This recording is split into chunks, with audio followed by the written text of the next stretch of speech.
Hello everybody. If you want to read all the stories in full, please go to www.steveuk.blog. Thank you. Short Story 609, The Scone of Destiny, Intermediate. Barry was a nervous man, and there was nothing that made him more nervous than his Aunt Mildred's annual tea party. It wasn't the tea he was worried about, or the small talk. It was the scones. Aunt Mildred was a scone perfectionist. This year, Barry's wife had made a special one for him to bring. "It's the Scone of Destiny," she said, wrapping it in a special cloth. "You must protect it with your life." One perfect scone for Aunt Mildred's plate. Barry put the scone in a Tupperware box and held it like a precious diamond. He walked down the street, feeling the weight of his destiny. He imagined a dog running at him. He would protect the scone. He saw a gust of wind. The scone would not be moved. He even imagined slipping on a banana peel, holding the scone high in the air as he fell. His mission was clear. He arrived at Aunt Mildred's house. He could hear the low murmur of conversation inside. He took a deep breath, clutching the box tight. His hand, however, was a little sweaty. He fumbled the box. It slipped. The box flew through the air, turning slowly, beautifully. Time seemed to slow down. The box landed on the welcome mat with a soft thud. Barry opened it, his heart pounding. The scone was safe. But a small, dark stain appeared on the top. It wasn't jam or cream, but a mark from the Tupperware. Barry felt his fate was sealed. He was a failure. Aunt Mildred opened the door. "Barry, you're just in time. Where is the scone?" He held out the box, shamefully. "I'm so sorry, Aunt Mildred. I dropped it." She peered at the scone, then started to laugh. "Barry, is that a coffee stain?" He looked closer. The dark stain was not from the Tupperware, but a drop of coffee from his own thermos. The stain looked like a tiny, smiling face.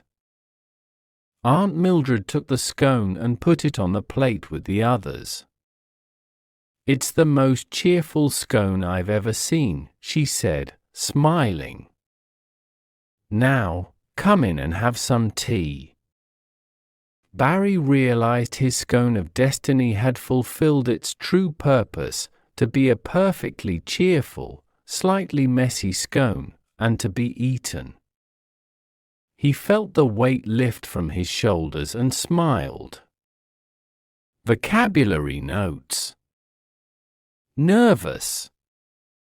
Definition: feeling worried or anxious about something that is going to happen. Example: Barry was a nervous man, and there was nothing that made him more nervous than his Aunt Mildred's annual tea party. New example: she felt nervous before her first day at the new job. Similar words: anxious, worried, uneasy, apprehensive. Perfectionist. Definition: a person who wants everything to be perfect and is not happy unless it is. Example: Aunt Mildred was a scone perfectionist. New example: my boss is a real perfectionist. She checks every single detail of the report. Similar words: fussbot, stickler for detail. Fumbled. Definition: to handle something in a clumsy or awkward way. Example: he fumbled the box. It slipped. New example: he was so tired that he fumbled with the keys and couldn't get the door open. Similar words: dropped, mishandled, stumbled. Clutching. Definition: to hold something tightly in your hand. Example: he took a deep breath, clutching the box tight. New example: the child was clutching her mother's hand in the crowded supermarket. Similar words: gripping, holding tightly, grasping. Fate was sealed. Definition: a phrase used to say that a person's future, often a bad one, is now certain and cannot be changed. Example: Barry felt his fate was sealed. He was a failure. New example: when the team's best player got injured in the first half, their fate was sealed and they lost the game. Similar words: destiny was decided, future was determined. Story written by Gemini Pro AI. Image created by re.magics. To read all the stories in full, please go to www.steveuk.blog. Thank you. CC Music, Drifting at 432 Hz, Unicorn Heads. Hey, welcome to The Explainer. Today we're doing something a little different. We're going to dive into a really charming short story called The Scone of Destiny. We'll follow the whole story, and along the way we'll pick up some really great English vocabulary. All right, let's get into it. So let me ask you something. Have you ever been completely stressed out over something that, when you step back, is actually kind of small? Like a tiny mistake at work, or burning dinner just a little bit, or maybe bringing the absolute perfect pastry to a party.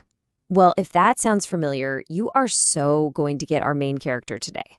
Okay, so let's set the scene. Our story is all about a guy named Barry, and Barry is, well, a pretty nervous guy.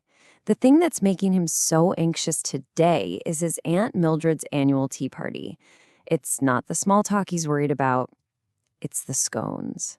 Because his Aunt Mildred, she's a scone perfectionist. And this year, the mission of bringing one single, perfect scone falls to Barry.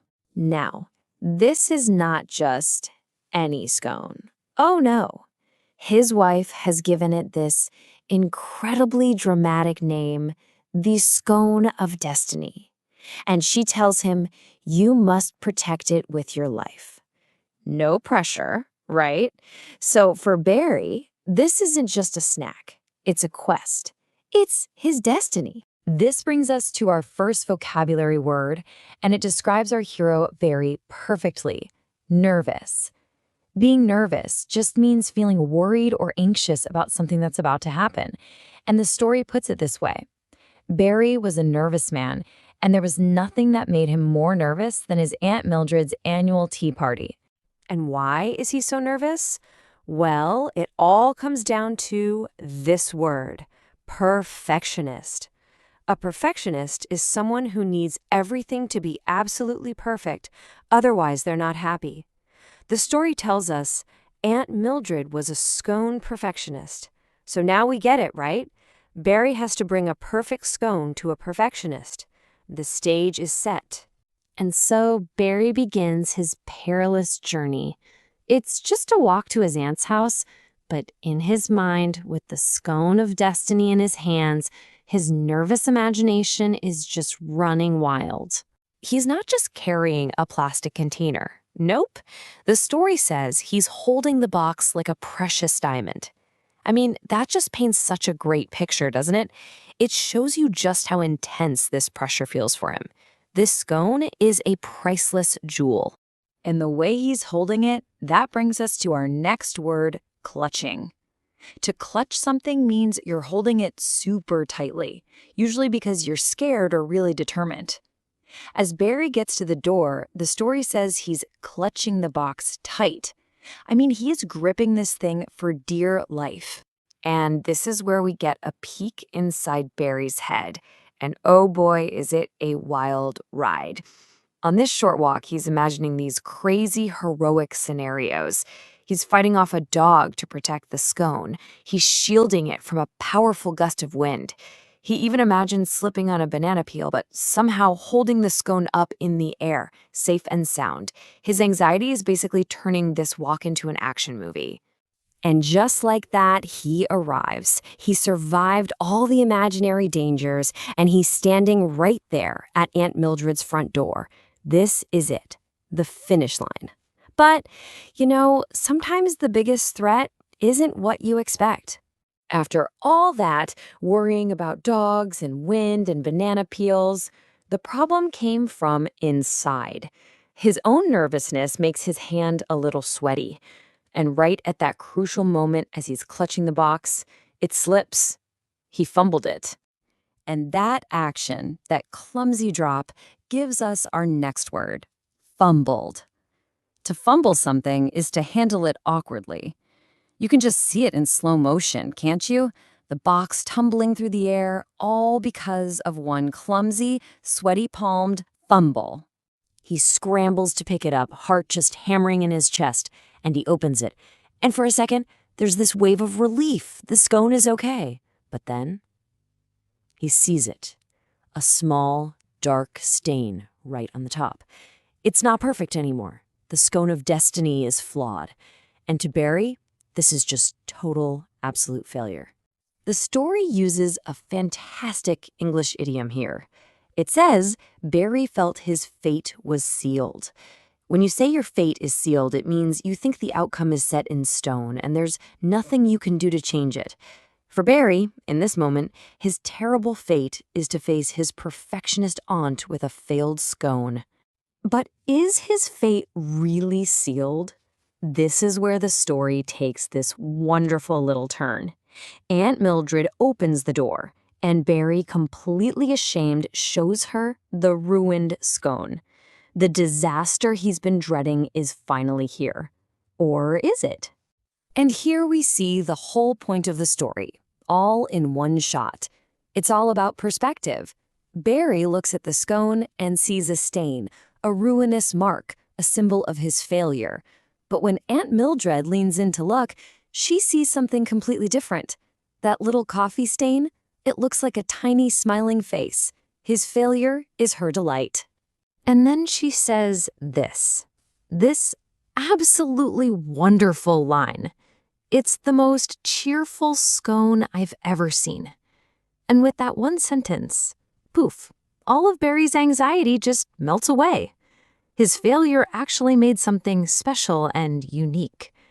Turns out, the perfectionist wasn't really looking for perfection after all. What a great little story, right?